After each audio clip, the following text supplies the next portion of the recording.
વિચારો કે તમે વર્ષો સુધી મહેનત કરો છો અને પછી અચાનક સરકાર એક એવો નિયમ લાવે જેનાથી તમારું પ્રમોશન લેવું લગભગ અશક્ય બની જાય. આવો જ કંઈક ડર યુનિવર્સિટી ગ્રાન્ટ્સ કમિશન એટલે કે યુજીસીના એક ડ્રાફ્ટથી ફેલાયો હતો.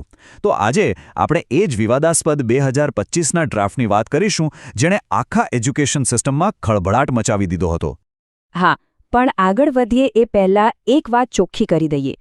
આપણે અહીં ફક્ત પ્રોફેસરના પ્રમોશન માટેના યુજીસી ડ્રાફ્ટ 2025ની જ વાત કરી રહ્યા છીએ.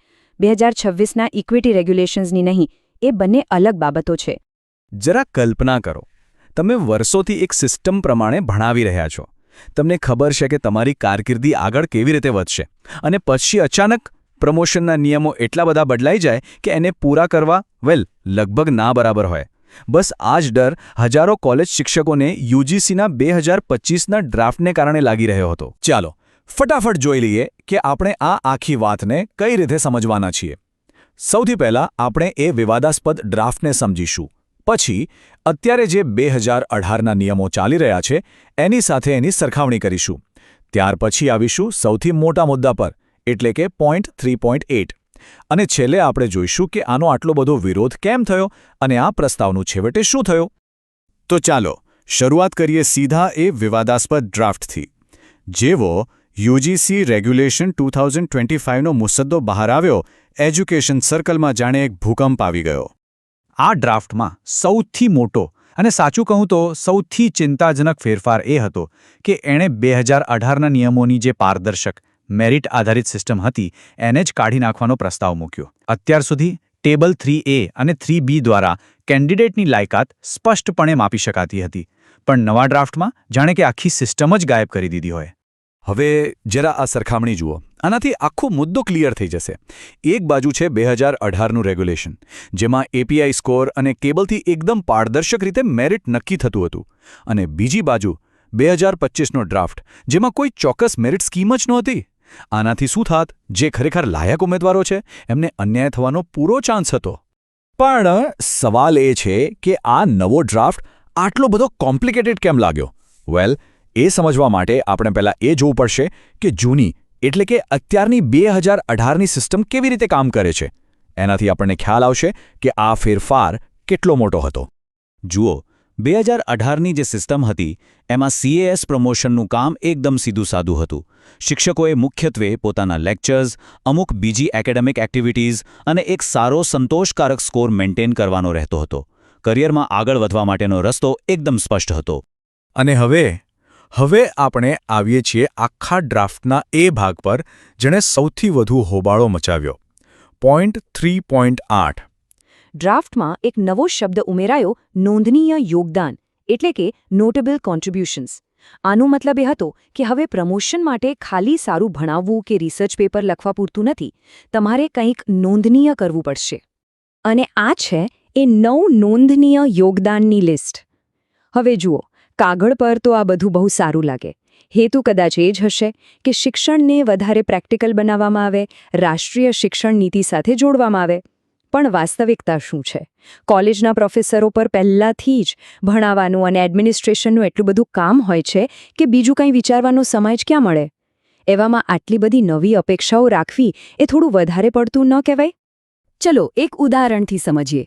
નવીન શિક્ષણ એટલે શું? તો ડ્રાફ્ટ કહે છે કે વર્ચ્યુઅલ રિયાલિટી કે ઓગમેન્ટેડ રિયાલિટીનો ઉપયોગ કરીને મોબાઈલ એપ બનાવો. શું આ અપેક્ષા આપણા દેશના દરેક કોલેજ શિક્ષક પાસે રાખવી વાજબી છે? ચાલો બીજું ઉદાહરણ લઈએ. લેબ વિકાસ. આમાં તો 3D પ્રિન્ટિંગ જેવી હાઈ-ટેક સુવિધાઓ સાથે આખી લેબ બનાવવાની વાત છે. આના માટે પૈસા અને સમય ક્યાંથી આવશે? આ બધી અપેક્ષાઓ એક જ પ્રોફેસર પાસેથી રાખવામાં આવી હતી. અને વાત અહીંયા પૂરી નથી થતી. સૌથી મોટી શરત તો એ હતી કે પ્રમોશન જોઈતું હોય તો આ 9માંથી કોઈ પણ 4 ક્ષેત્રોમાં પોતાનું નોંધપાત્ર યોગદાન સાબિત કરવું પડે. આ કોઈ સામાન્ય જરૂરિયાત નહોતી.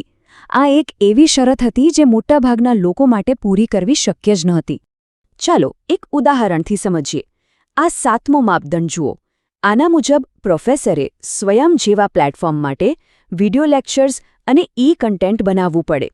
જે લોકો આ ફિલ્ડમાં કામ કરે છે એમને ખબર છે કે આ કામ કેટલો સમય, કેટલા પૈસા અને કેટલી ટેકનિકલ આવડત માંગી લે છે. અને વાત અહીં જ નથી અટકતી. આ 9માંથી કોઈ એક કામ નથી કરવાનું. ના, પ્રમોશન જોઈતું હોય તો દરેક શિક્ષકે આમાંથી ઓછામાં ઓછા 4, જી હા 4 અલગ અલગ ક્ષેત્રોમાં પોતાનું કામ સાબિત કરવું પડે. આ એક અવાસ્તવિક અને બહુ મોટો બોજ હતો. તો હવે તમને સમજાતું હશે કે શિક્ષકોએ આનો આટલો વિરોધ કેમ કર્યો, બરાબર ને? આ નિયમો કેમ આટલા અવ્યવહારુ અને અન્યાયી લાગ્યા? ચાલો એના વ્યવહારિક કારણોને જરા ઊંડાણમાં સમજીએ. તા ટેબલ જુઓ. આનાથી બધું દૂધનું દૂધ અને પાણીનું પાણી થઈ જશે. 2018માં ફોકસ હતું શિક્ષણ અને બેઝિક એક્ટિવિટીઝ પર. પણ 2025ના ડ્રાફ્ટમાં અચાનક 4 ક્ષેત્રોમાં કામ સાબિત કરવું, ફરજિયાત પબ્લિકેશન્સ અને પ્રમોશન માટે કમ્પલ્સરી પીએચડી જેવી અસંખ્ય નવી શરતો ઉમેરી દેવામાં આવી. હકીકત તો એ છે કે મોટાભાગના કોલેજ ટીચર્સ પર ભણાવવાની સાથે સાથે એડમિનિસ્ટ્રેશનનું એટલું બધું કામ હોય છે કે બીજું કંઈ વિચારવાનો સમય જ નથી મળતો.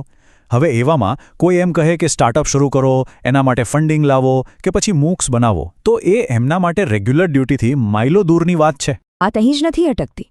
ડ્રાફ્ટમાં ક્વોલિફિકેશનને લઈને પણ એક મોટો ફેરફાર સૂચવવામાં આવ્યો હતો. ચાલો એના પર પણ એક નજર નાખીએ. આ ટેબલ જુઓ, બધું સ્પષ્ટ થઈ જશે. 2018ના નિયમો પ્રમાણે આસિસ્ટન્ટ પ્રોફેસરને લેવલ 11થી 12માં જવા માટે પીએચડી કમ્પલ્સરી નહોતું, પણ આ નવા ડ્રાફ્ટમાં એને ફરજિયાત બનાવવાની દરખાસ્ત હતી. સારું, આટલી બધી ચિંતાજનક વાતો વચ્ચે આ ડ્રાફ્ટમાં એક સારી વાત પણ હતી. એક એવો મુદ્દો જેને લગભગ બધાએ દિલથી આવકાર્યો. અને આ સારી વાત રિસર્ચ પબ્લિકેશન એટલે કે સંશોધન પ્રકાશનોના નિયમો સાથે જોડાયેલી હતી. આ ખરેખર એક મોટો અને સકારાત્મક ફેરફાર હતો. પહેલાં કેવું હતું, તમારે ફક્ત યુજીસીની કેર લિસ્ટમાં આવતી જર્નલમાં જ પેપર છપાવવું પડતું, જે એક મર્યાદિત યાદી હતી.